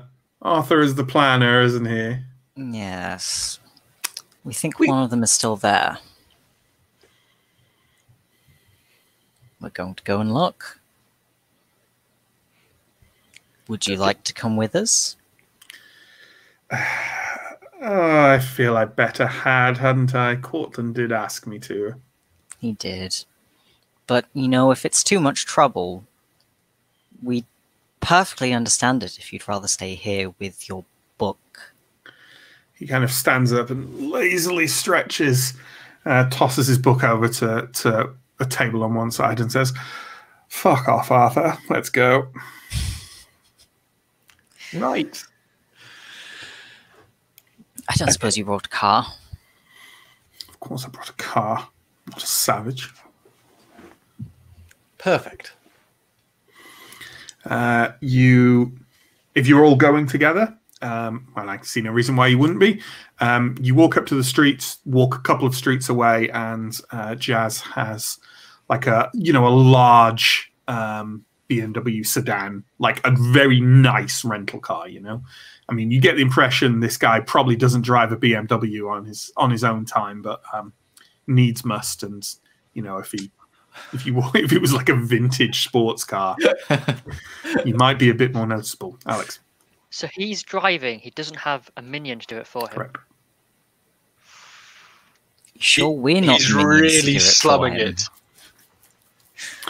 Although when he gets it, you kind of can get in, and like it's like a big sedan. The four of you are three of you are packed into the back a little bit, but there's a fair amount of room. Who is in the front with him, out of interest? Was Chuck coming as well? Chuck, I told Chuck to get a taxi. He'll meet us there. Let's say I'm perfectly happy for Chuck to have already headed off, to be there when you get there, to give you a recce report sort of thing. Who's in the front with Jazz? I would instinctively go towards the front. Of course you would. That's no comment on. I'm in the middle. John or Arthur, just on Clan Ventru. I'm so glad there are 5 seats in this thing. Otherwise, one of us would have to be the boot, right? So Jazz kind of waits for you all to get in, and then opens the door, steps in. Arthur, you can see, he kind of gets a pair of kind of tan leather driving gloves out and pulls them on, and turns around and goes, "Everyone safe and sound?" Yes, thank you, Jazz. He starts the car up, and you start driving off. And Alex did wonderful work. Not Alex. Justin did wonderful work earlier. Not Mandrel, at identifying the distance between Mayfair and Islington. So thank you, Justin. 20-minute drive. So it takes you a very short time indeed to drive through the heart of London. At this time of night, there's not much traffic. He pulls the car up a few streets away from where the department store is, and kind of, for reference, you're quite near the Natural History Museum where you are, and steps out and doesn't talk to you, just steps out and starts walking in the direction that you're meant to go, and presumably you do the same and follow him. Mm-hmm. Okay. You, as you're walking along the street, you get a couple of streets away, and Mandrill, you are now near the point where you said you'd meet Chuck. You know, if he'd managed to take a look for you. Okay. You mentioned, I mean, both of you know London, and you'd mentioned like a sort of restaurant, not in the restaurant. Even Chuck would be hard pressed to get into a restaurant. You have no chance in this particular restaurant. But you said just opposite that, kind of outside a jewelry store. At a bus stop or something. Yeah, you know, rough recognizable landmarks. And as you walk down the street, you can see Chuck kind of like was kind of lurking in a doorway, and he leans out and kind of walks over to the group. Jazz kind of eyes him a bit to the side, and his lip just curls slightly in a sneer, and he takes a few paces forward and kind of folds his arms and pointedly looks away from you all. Chuck kind of nods to you all and says, "Aye, there's one outside. She's making a hell of a hullabaloo." What does she look like? Like wafy girl? I don't know. Thin? Lots of hair? Ah, it is indeed Ohana then, the strange ideaed one. Thank you very much. I didn't go near her, Mandrill. I didn't think it was a good idea. It's a wise decision. All right, shall I go back? Yes, I think that would be best. If there's anything that comes to your attention, then please find a way to All right. draw our attention to it. Will do. He kind of gives you a bit of a... and then Thank you. wanders off. I don't think we covered this, by the way, because you said you did intend to, but did anyone actually acquire any armaments from the ghouls? It had been our intention to give for Chuck to acquire one, if you're happy for that to have happened. But So that's absolutely fine for him to have done that, and he'll be. You can't see it, obviously. He's clear. He's smarter than that. But yeah, he'll have been armed. So. And Chuck's not a marksman, but he's probably better than some of us. Yeah, sure. Would it have been possible for me to acquire like a nightstick or something that I could keep in my jacket? Absolutely. You know what? These ghouls are armed up pretty well. And here's the question, right? The ghoul you went to ask him for just something for self-defense, you know, easy self-defense. He'll have asked you whether you think you're fighting mortals or kindred. And that would have determined what he would have given you.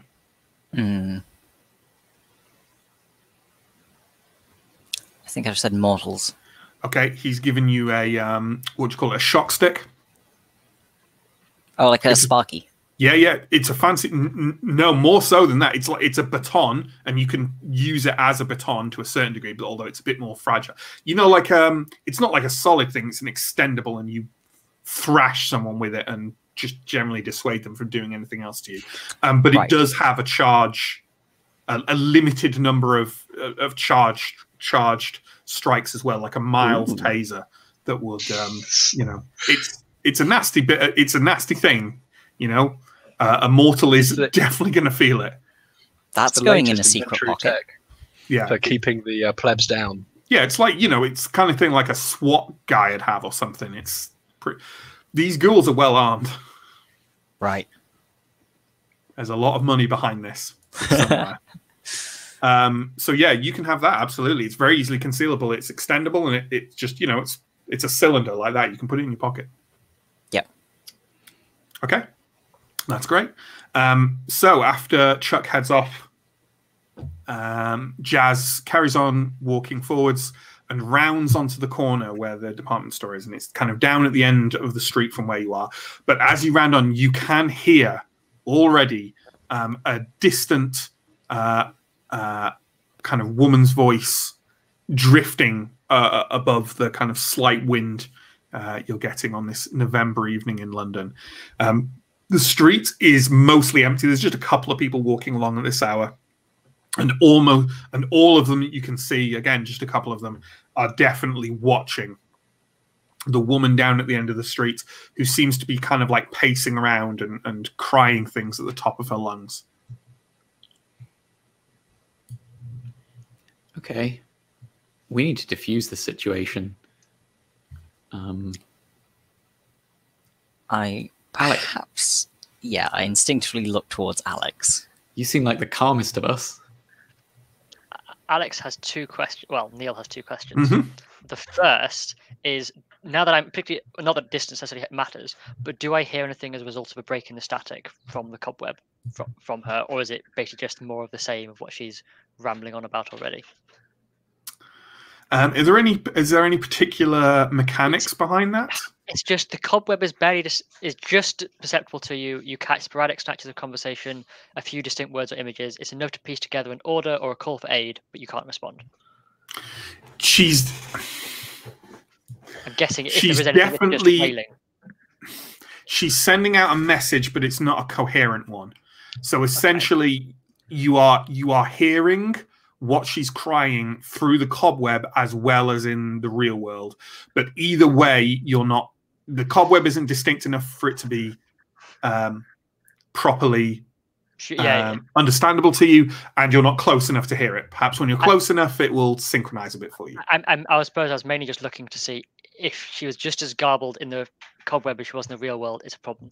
The second thing, at great risk and at risk of being a one-trick pony, I'm going to use another premonition, if I may. Sure. On her, obviously, the subject. Yeah. With the awareness, of course, that your rouse could take you to hunger 4. It did not, because I rolled a 9, which is very, very fortunate. But I figured it might be worth the risk if the Second Inquisition about.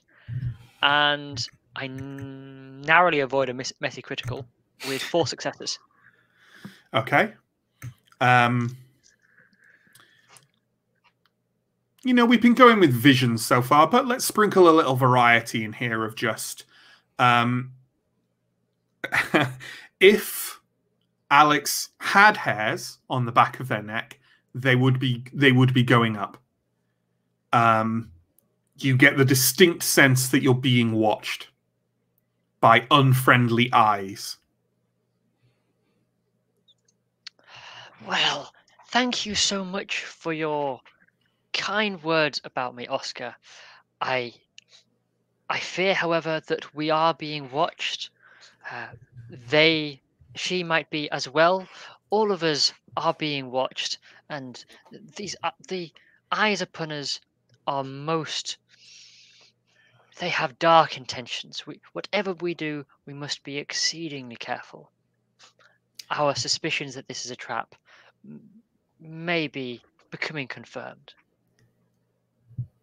At that, can I use Sense the Unseen, or is that a passive thing that I just have to... No, you can use it. Yeah, I would... I'm assuming as you're doing this, you're also walking closer to... Yeah, people are walking down the street to a certain... you're not there yet. But yeah, absolutely. If you want to use Sense the Unseen, go for it. Okay. Although Neill in chat says it's entirely passive. Is it? I don't think it is it? It is. They changed it in V5, so basically it's just if you, the storyteller, decide they know something, you can tell them. So it's not a thing. That's fine. That's fine. Which also means it's always on. So every time someone goes obfuscate. Sure, but it's just for supernatural things, right? It's not for people hiding. It's just for dimensions beyond the mundane. Yeah. Okay. Then I'm not going to ask you to roll for it. Cool. Sorry. It's an odd one that though, isn't it? Because to veer off from storytelling for just a moment, it's an odd one because if someone has it in your party, it instantly tells you if there is someone nearby being supernatural. Because you roll for it. Oh, I make the roll, okay. But then I'm making a roll and you say anyway. Just do what one of my old GMs did and just roll dice at random to make everyone nervous. Sure. I did that a lot in Pathfinder. What I'll probably do is I'll probably have a series of dice rolls.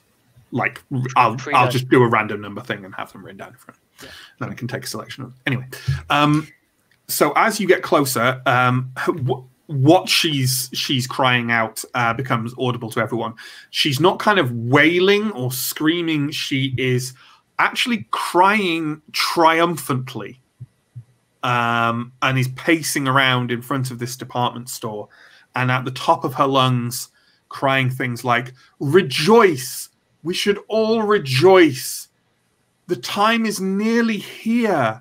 Soon, soon, the city, the land will be healed. For he is coming, don't you understand? He will be here again soon. It has been a long, dark night, but soon we will all be healed. The time is coming," etc. I want to give a quick look to the crowd she's presumably slightly drawing around her. There's no crowd. It's late enough at night. There are people walking along or on the opposite pavement. And they're kind of either surreptitiously or overtly staring at her as they walk by. But honestly, it's a fairly long street, like 20 or 30 buildings, but like there's like 2-3 people on the street other than you guys. It's late at night. It's very late at night. So no one has their phone out or anything? No. Okay, good. But she's been here all night, and it won't have been quiet all night. Yeah. Or longer, for all we know. Mm. You guys know her best. Is this what she's like?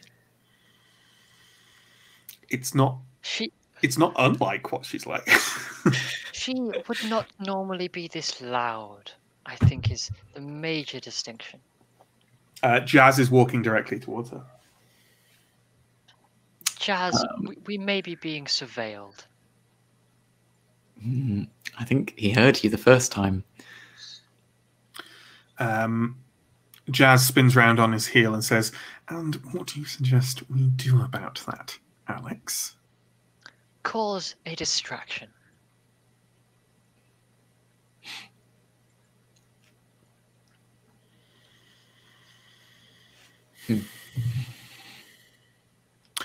All right, by all means. Alex, Arthur, see that gentleman walking over there? Go mug him. Loudly. He turns round. An excellent suggestion. Is it? He is walking towards, and now you're close, Alex, you can absolutely confirm this is Ohana, and we can show her character card, her art card. It's from a card. It's art. So let's pop that up. She is a very kind of slender, tall, waifish woman with huge amounts of brunette hair that have gold and bronze rings and ties in them, and wears a very, hippie-ish, thin, diaphanous, multicolored, or it is a dress, but it looks like it could be a robes. And as she is proclaiming her kind of soothsaying and prophecies, she is walking in a quite a confident and graceful fashion, backwards and forward, gesturing grandly, as if as if on stage, with her arms out to the night air and anyone who will listen. Okay, I'm not going to be a passive observer in this. I'm going to try and walk quickly to catch up with Jazz. Okay. I think Alex, I would. Sorry. I'm going to take a position kind of on a corner, just looking around, ready to join either group should they really need help. Okay. If that makes sense from the that makes absolute sense. You can kind of right where you are now is pretty much equidistant between these two things, so you can absolutely lurk. Do you want to? No one is looking at you right now. Do you want to drop into obfuscation? Yeah, I think so. That would be smart. Okay, that's absolutely fine. Okay, let's deal with Arthur and Alex first. So this guy who's walking on the other side of the road, he's like, a guy maybe in his early 50s. He's just dressed in a not expensive business suit, and he's just walking along minding his own business. He's got earphones in. Alex, sorry, I'm Alex. Alex says to Arthur, let's try that again. Arthur, would you be able to force this gentleman to make a lot of noise, and we can go through the show of it before disappearing in the crowd. All right, I suppose. Thank you so much, Dr. Norris. I'm going to step directly in the man's path. Okay, he kind of jumps back. He was fairly oblivious, and he kind of goes, "What? What? Hi. Give me your wallet." Is that dominated, or are you just saying it? For now, I'm just saying it. He kind of looks around, and there are a couple of other people on the street, as I said. There's no one kind of behind him other than Jazz and the rest of you, so they're ahead. And he says, "What? Wait, what? Why would I?" And he's kind of backing away from you quite, steadily rather than fast. He said that quite loud, and someone ahead of him is kind of looking back over their shoulder.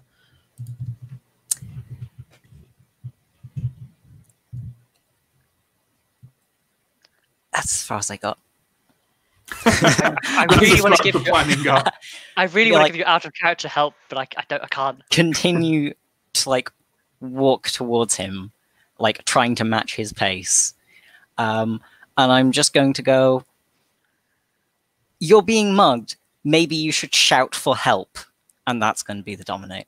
That's going to be the dominate. Okay. I believe, unless it's something to be deeply kind of primarily resisted on mortals, it's basically a freebie, right? Dominate nowadays? Yeah. Unless they're suspecting or know about dominate powers. Yeah. Sure. And any result, any arouse roll or anything like that? I don't think so, right? Not for compel. That's absolutely fine. He's perfectly willing to take this suggestion, and he steps a couple of steps back and kind of goes flush with the wall, kind of trying to hold you back with his hands, going, "Help! Help! Help! They're trying to mug me! They're trying to mug me!" Really loudly. And the people down the road are kind of looking back. One of them is hurrying off further, and the other one is kind of like a larger guy, like a large young Asian guy is going, "Oi, what are you doing?" And he's kind of coming towards you. Nothing. He just started shouting. Alex is hanging slightly back, ready to pounce when the right moment strikes. Sure. At the moment, this business guy is like, they were trying to mug me, both of them. And the younger guy has come up and is glowing. "Why don't you fuck off? Go on." All right. It's a commotion. There are apartments. Some of the buildings are apartments. Some of them are kind of apartments above, restaurants and stores, and lights are going on, and the occasional window is opening up. It's very loud. Realistically, it was quite loud already with Ohana, but yeah. I was just asking him if he knew of a good restaurant. It's not really a coherent interaction at this point. They're both just yelling at you. I'm just throwing chaos in. Sure. Let's flip over to the other side of the street, where hopefully more subdued things are going on. So Oscar, I believe you're just behind Jazz. Yep. Jazz is walking directly up to Ohana, seizing her very hard by the wrist, yanking her bodily almost entirely off her feet, close to him, leaning in and saying, "Shut the fuck up. There's a good girl. You are causing a scene." Ohana says, "But they must know. People must know about what is..." Jazz grabs her. But interrupt if you are interrupting at that point. At this point, I'm going to try and be on her side and sort of performing like I'm kind of... I'm like, yes, you're quite right. The time is coming. He is coming. It's good. But for now, we need to, Sure. Have you got any dominate powers you haven't used yet? I don't. I don't know. Have you got any dominate powers at all? I or are don't. you just all specs and thaumaturgy? I'm all specs and well, Yes, I am Auspex and Thaumaturgy as far as Blood I'm aware. sorcery, sorry. Yes, it's Yes. called blood sorcery now. Blood sorcery. Yeah. No, that's fine. I just wanted to check because I felt like if you did, this would be a good instinctive moment for them to kick in. No, I'm right? just trying to convince this person, trying to be like, I'm like Sure. you. I'm on your side. I also believe in him. Yeah. Give me a manipulation plus. There's persuasion in this edition, right? Yeah, manipulation plus persuasion roll, and it'd normally be quite high, but well, Jazz is hurting her and intimidating her quite a lot. So I'm going to say it's a difficulty of 3. Okay, so that's 4 dice overall. 3 successes. Fantastic. It's not like her eyes clear, but they almost kind of refocus on you and say, yes, all right. Let me go. But there's a timbre to her voice that's different. Like she sounded before almost as if she was channeling something, and now it's gone, and she's there in herself again. Okay. Jazz again curls his lip and just lets her go, and she kind of stumbles a bit and tidies herself and says, what night is it? I assume it's Monday. She looks up behind her at the store and says, I'm still here? Oh, shit. Where are your coterie? I don't entirely know. But they may be... I think they'll be in there. And she indicates the door. Mm-hmm. Okay. I'm going to look around to see if I can see Mandrill. Well now. I know I'm meant to be rolling for this, but why don't you roll Sense the Unseen? Because might as well, because that's what you're doing. So is there a target difficulty? So I got 4 successes. I think it might be opposed. Just opposed. I'll gladly oppose it. Oh, yeah. Opposed by composure plus obfuscate, something like that. So against an entity actively trying to stay hidden. Wits So- obfuscate. Yeah. Wits plus obfuscate. Okay, give us a wits plus obfuscate, please, Justin. But I suspect you will be seeing Mandrill here, which isn't a 2 bad thing. successes. Yeah, you kind of look behind you and see a vague, shadowy shape that looks like Mandrill lurking near the side of the street. Okay. I will try to make eye contact and indicate that she we need some backup. Then the vague, shadowy shape starts shifting towards you. She should come, because I don't think Alex and Arthur are still causing a massive commotion. Yeah. Oh, did you say you were kind of backing off at this point? I'm sort of, I'm backing off away to draw everyone's attention still in the opposite direction. But still like shouting back that this man is clearly crazy and I did no such thing. And I was simply being polite. Sure. And Alex will be... Which isn't a thing that happens in London. Alex will be just vaguely, with pointed comments, helping fan the flames that they appear to be dying out, but is mainly waiting for the peak moment when things seem to have come to a head, and then they can just say forget at an opportune moment so that they might not remember our faces. Sure. Does that work on multiple people at once? Is that... No, so I mainly look at talking about the one who at least Arthur was. Maybe I can get the second one if I'm really quick and go forget. But Sure. Is it like a rouse roll or anything for it, or is it? no, not against unresisting mortals. There's nothing. Okay. You know what? I'm going to let's roleplay that now. And I'd say the first one isn't resisting, but the second one has clocked that something weird is happening. So why I not? thought you said that. What is their pool to resist? It is. I've just gone away from the page. It is wits plus resolve. Cool. Is it safe to say that it's the younger guy who's the one you're Yes. making this roll in second? Okay, wits plus resolve. Right. Let's give him. Again, let's round up. So let's give you 3 difficulty. Wow. Okay. Aggressor wins, right? I think in these. It does, and I succeeded. Hey, there we go. Yep, I did succeed. Cool. Yeah. Fair success. 3.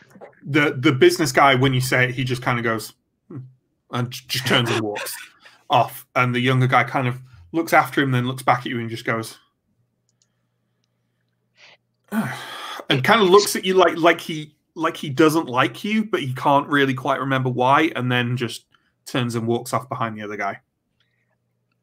Skedaddling quickly is what Alex is doing now. Yeah. Probably make a circuit around so that around the block. Around the block round, yeah, sure. So out in front of the department store, we've got Oscar and Mandrill and Jazz and Ohana. And Jazz says, "So they're still here." Ohana says, "Yes, probably. There's a safe room.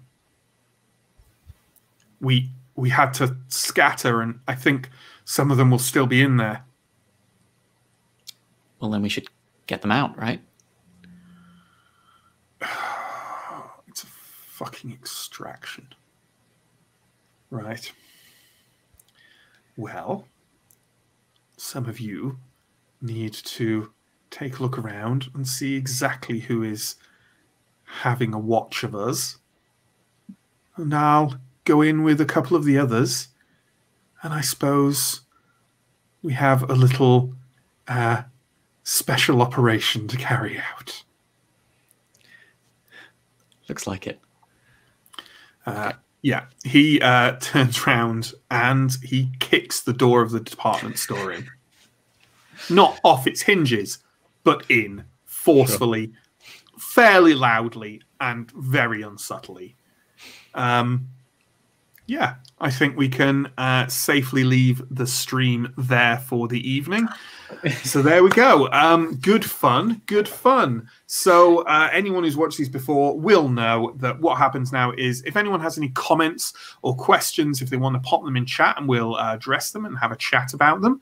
So just pop them in there now if you want, and Steve can pop them up for us. In the meantime, I'll do a little bit of the old promotion again. So all our social media links, our YouTube, our Patreon, all that good stuff is in the video description below, whether you're watching this on Twitch or YouTube. We have another ongoing live roleplay stream series on Wednesday nights at 8 o'clock GMT. We play Simbaroom, the excellent dark fantasy system from Free League. That's great, and it's been wonderful and excellent. And you should come join us on it. Yeah, I think that's everything, isn't it? There's nothing else particularly.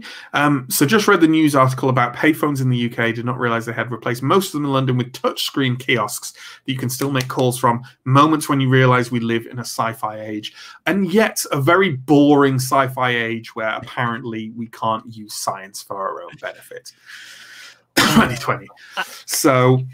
And of course, 5G causes. Yeah, COVID, well, that'll be those. We did too much science. We've got to make very clear that we don't. You can't those phone boxes. C word. Those phone boxes are a public health hazard. Also, we're in a.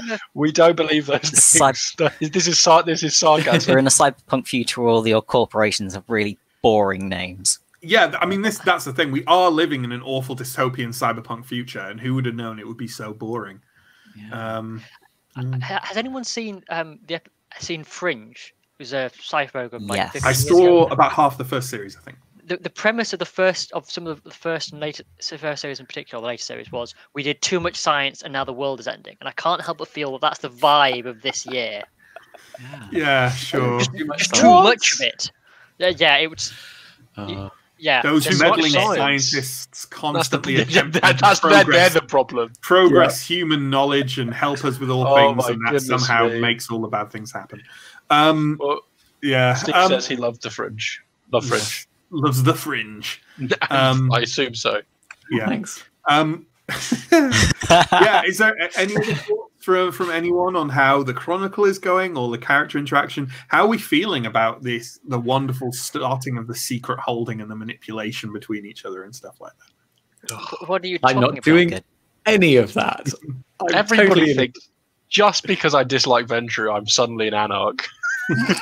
Like just because I like the most dislikable group of people. Alex has no idea what you are talking about. Sure, sure. And Oscar is just an open occult book, an open supernatural tome of horror. It's the worst. Absolutely no secrets whatsoever. Like a happy H.P. Lovecraft. So happy. Sans racism. Yeah, there we go. Okay, unless there's anything else, thank you for watching, folks. Again, we've got a Simbarum stream on Wednesday if you want to catch us there. And we'll hopefully see you next week. It's also worth noting, and I probably should have mentioned this at the beginning, but as of next week, we won't be on Monday nights anymore. We will be on Tuesday evenings at the same time, 8 o'clock GMT. And we'll be sat there going forwards on a regular basis. So hopefully that's a night that works for you. And we will see you then. Thanks for joining, everyone. And thank you to Steve. I've almost got thanks, Steve. Stream manager Steve. Thank you, Steve. Yes, Thank you, John, Neill, Pierre, Justin. And we'll see you next time. Thanks, Goodbye. Matt.